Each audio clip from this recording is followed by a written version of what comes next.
Madam recent আমাদের পাড়ার ওখানে একজনের চেস্ট পেইন হয়েছিল রাতের বেলা, তো হসপিটাল যেহেতু অনেকটা দূরে, তাকে নিয়ে যেতে হার্ট অ্যাটাক হয়েছে।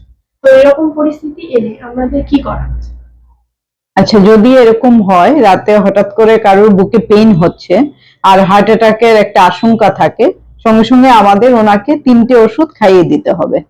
এর মধ্যে সবচেয়ে ইম্পর্টেন্ট হলো ইকোস্প্রিন, যেটা 75 mg 4টে ট্যাবলেট দিতে হবে। এরপর হলো ক্লোপিডোগ্রেল, এটারও 75 mg 4টে ট্যাবলেট, মানে 300 mg ওনাকে দিতে হবে। আর অ্যাটোভাস্টেটিন 80 mg একটা ট্যাবলেট দিতে হবে।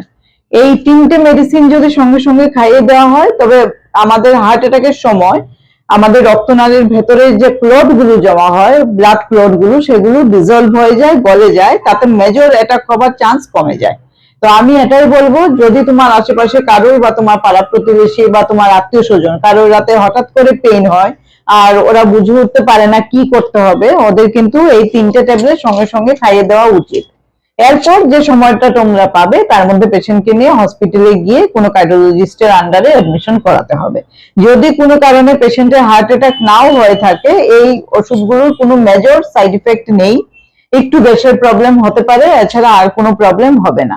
তো এই ম্যাজিক পিল গুলো মানে অ্যাসপিরিন, ক্লোপিডোগ্রেল আর অ্যাটোভাস্টেটিন সবাই অবশ্যই বাড়িতে রাখবে। বিশেষ করে যাদের বাড়িতে বয়স্ক লোক রয়েছে বা যাদের আগে থেকে হার্টের প্রবলেম রয়েছে বা সুগার, কোলেস্টেরল, হাইপোথাইরয়েডিজম বা প্রেসারের প্রবলেম রয়েছে, ওরা এই 3টে ম্যাজিক পিল বাড়িতে রাখবে যাতে মেজর অ্যাটাক থেকে বাঁচা যায়। Thank you.